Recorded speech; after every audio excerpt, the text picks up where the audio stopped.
हर हर महादेव। जय श्री राम। आज दशहरे का पर्व है और आज हमें दशहरे की पूजन करनी चाहिए।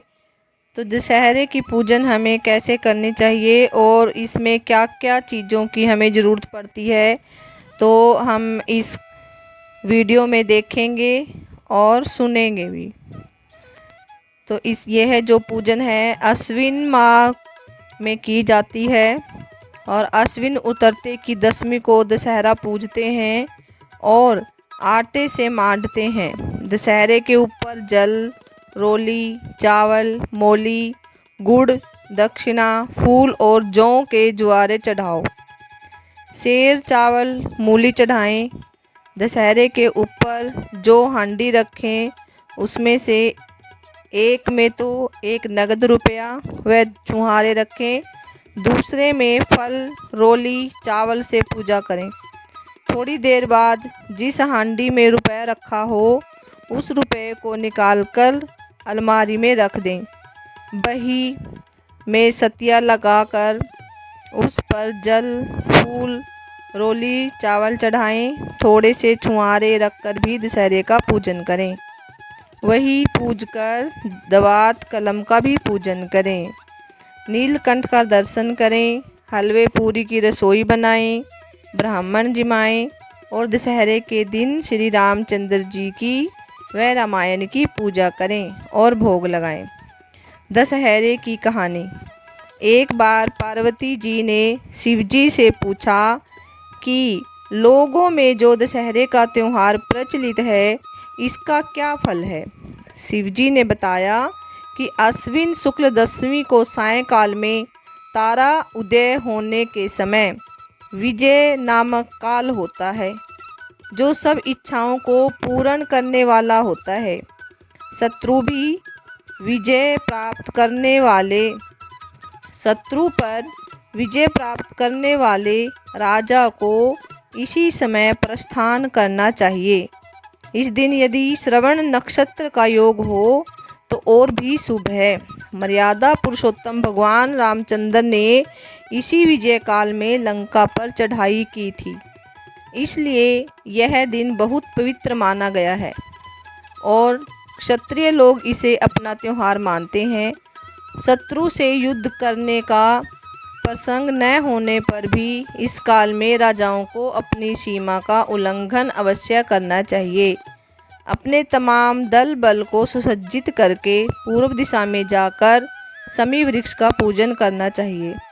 पूजन करने वाले शमी के सामने खड़ा होकर इस प्रकार ध्यान करें, हे शमी, तू सब पापों को नष्ट करने वाला है और शत्रुओं को भी विपराजय देने वाला है।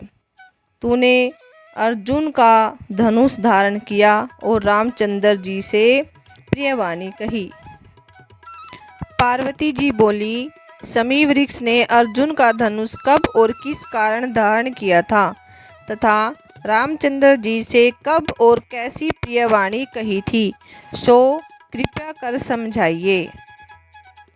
शिवजी ने उत्तर दिया, दुर्योधन ने पांडवों को जुए में हराकर इस शर्त पर वनवास दिया था कि वे 12 वर्ष तक प्रकट रूप से वन में जहाँ चाहें फिरें, किंतु 1 वर्ष बिल्कुल अज्ञातवास में रहें।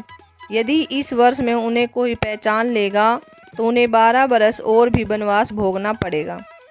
उस अज्ञातवास के समय अर्जुन अपना धनुष बाण एक शमी वृक्ष पर रखकर राजा विराट के यहाँ वृहनला के वेश में रहे थे।